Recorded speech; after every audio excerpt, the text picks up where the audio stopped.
Okay, next we have Ole Miss. Their over/under is set at 7.5 wins for the year. 10-3 a year ago, 6-2 in conference. Number 14 in the country according to F plus. Number 14 on offense. Number 27 on defense. Projected to be about the same this year. Number 17 in the country. 22 on offense. 26 on defense. Lane Kiffin entering his third season. Obviously, we know they lost Matt Corral from a year ago. They lost their offensive coordinator Jeff Levy. Lost their defensive coordinator DJ Durkin. It's interesting. They replaced Jeff Levy with Charlie Weiss Jr. Yeah. And then DJ Durkin got replaced with Maurice Crum. So, as a Notre Dame fan, I'm very familiar with both of those names. Maurice Crum was a former linebacker for Notre Dame, and we know about Charlie Weiss and Charlie Weiss Jr. So, interesting team. Obviously, Lane Kiffin has done some really good things here, especially with the offense. And honestly, even the defense last year, top 30 in the country, which was not really a thing for Ole Miss like for a long time. This year, the quarterback battle is between Jackson Dart from USC and Luke Altmaier. Sounds like Jackson Dart is kind of the guy. Like we were hearing some varying reports on that earlier, and it sounds like maybe Dart is finally picking it up. I don't know that it's actually been announced yet, but I do expect him to win the job. The running back, they brought in two transfers to replace two good guys from a year ago, Connor and Ely. Now they have Zach Evans, the transfer from TCU, and Ulysses Bentley, the fourth from SMU. Two really good running backs. Spectacular name. I'm rooting for Ulysses Bentley, the fourth, to get a lot of playing time. Their top three receivers from a year ago are gone. Yeah. They do bring back Jonathan Mingo, who played some last year, and brought in Jordan Watkins, transfer from Louisville. Also brought in a tight end transfer, Michael Trigg from USC. Their offensive line should be pretty good. So yeah, like that's kind of the offense. Do you expect them to be anywhere close to as good as a year ago when their offense was just really humming along and was very dangerous?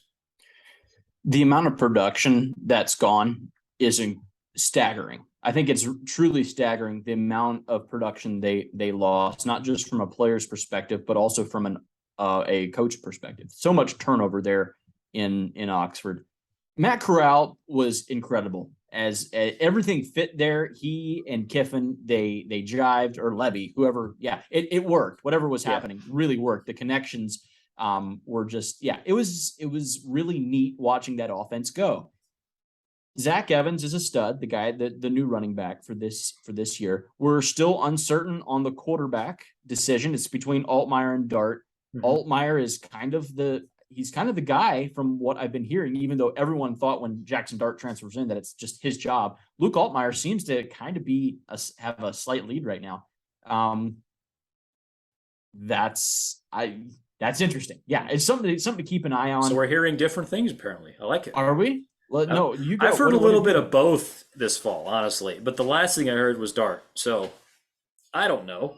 We'll find out. We will. Two quarterback system.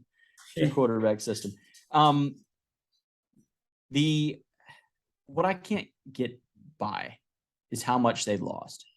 Doesn't it feel just a little bit weird in the age of transfer portal? The just kind of hired mercenaries is almost what Kiffin is going for here a little bit.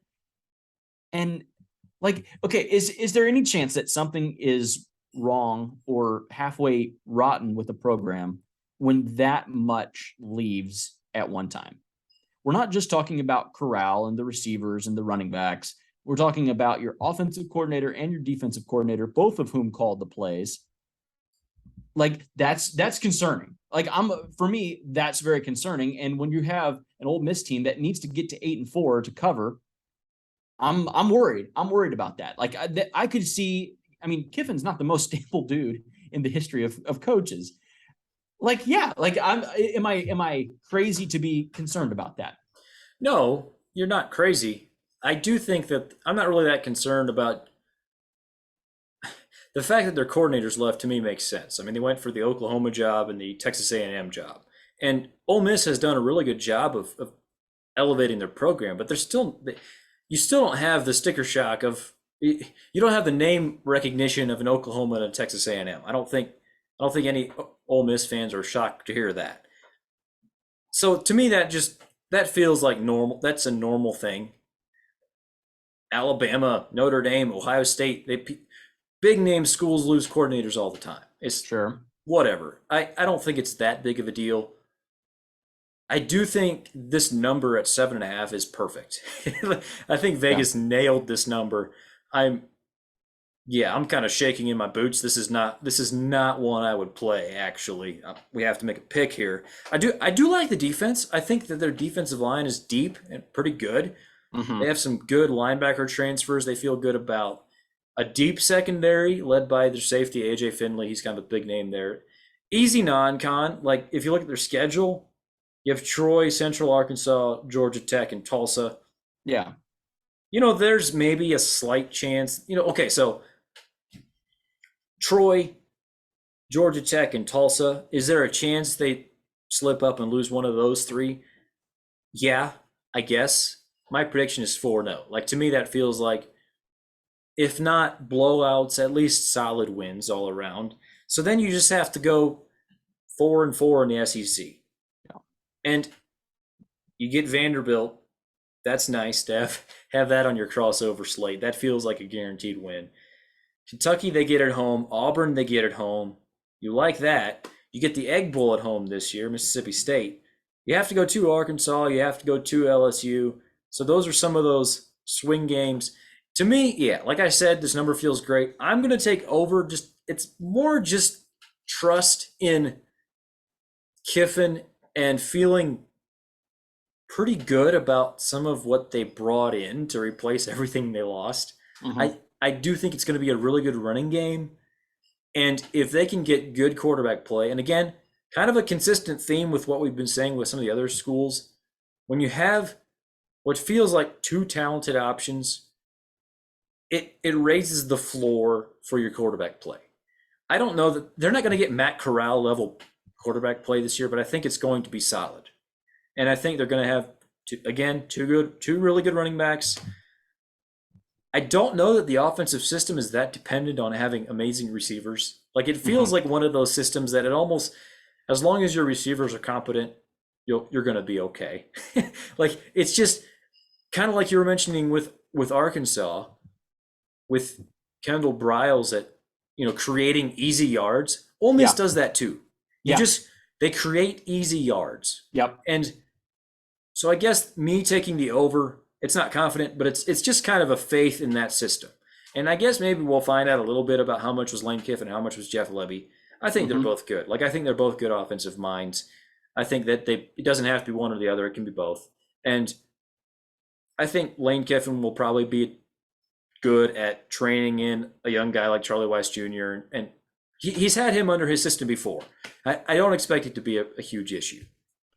This Ole Miss team could easily start out 6-0 in the regular season Yes. and be a top 10 team, probably. If you're 6-0, you look at like the amount of, there's going to be a lot of losses out there for teams. You'll probably be in the top 10. They could legitimately go 6-6 after that. Like they could lose their next 6 games because they're all tough. I You think have they could start 8-0. They could. They Theoretically. could. They no, they absolutely could. But like you look at the back 6 games, each one of those is going to be extremely difficult, and it's pretty much just because they play the SEC West. You have Auburn at LSU, A&M, Bama, Arkansas, then Mississippi State at the Egg Bowl. Yeah. Yeah, That's no, yeah. I think it's gonna be really tricky. I think I'm gonna have them going under.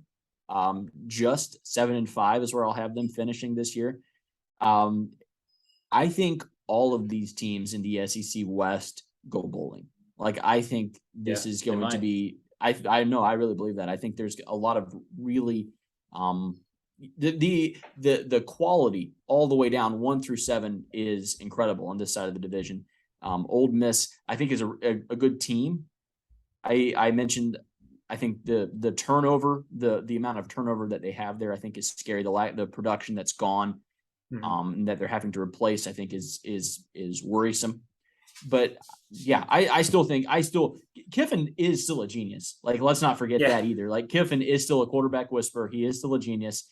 He will have good quarterback play. It's not going to be bad between either Altmaier or Dart. They will be good at quarterback, definitely above average. And yeah, like it's going to win them games. They will go bowling. I think they knock off. a team or two in the SEC West, but I don't think they get the big boys. I think they take a step back. Mhm. I think they were 10-2 a year ago. I don't see them getting anywhere close to that. I think 7-5 is where they end up. Also, don't discount the fact that they will be fun. And They always will. and that's what this comes down to. I mean, we watch college football because it's fun, That's right. and they're going to be fun.